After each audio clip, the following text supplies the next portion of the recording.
આજનું શ્રીનાથજી બાવા જે છે આપણે રાજસ્થાનમાં જે બધા દર્શન કરવા માટે નાથ દ્વારા જાય છે, ઈ શ્રીનાથજીની મૂર્તિ આજે નાથ દ્વારામાં છે. ઈ ગોવર્ધન પર્વત ઉપર હતી, ક્યાં? મથુરામાં. અને ઔરંગઝેબે હુકમ કર્યો હતો, કે આ મૂર્તિના કટકા કરીને મારી પાસે લઈ આવો, મૂર્તિ તોડી નાખો. એટલે ન્યાના પૂજારીઓ ગોસાઈઓ લઈને ભાગ્યા. મૂર્તિ ક્યાં જાય? વાહે દરિયા જેવડું સેના આવે, ક્યાં જઈને કોણ આશરો આપે?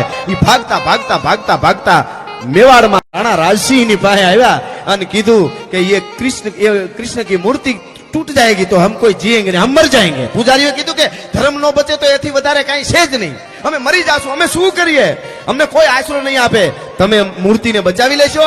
અને તેથી ઉભો થયો ડાલા મથો હાવજ રાણા રાજસિંહ, મૂછ ઉપર તાવ દઈને કીધું કે જબ તક મેરે 1 લાખ રાજપૂતों के सर नहीं कट जाते तब तक मूर्ति को कुछ भी नहीं होगा. 1 लाख રાજપૂતો કે સર નહીં કટ જાતે તબ તક ये.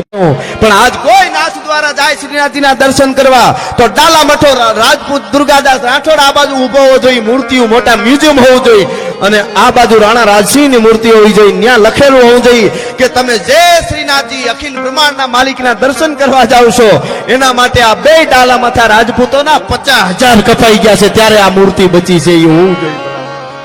એ આપણી ઉજળી પરંપરા. 50,000 હિસાબ માંડજો.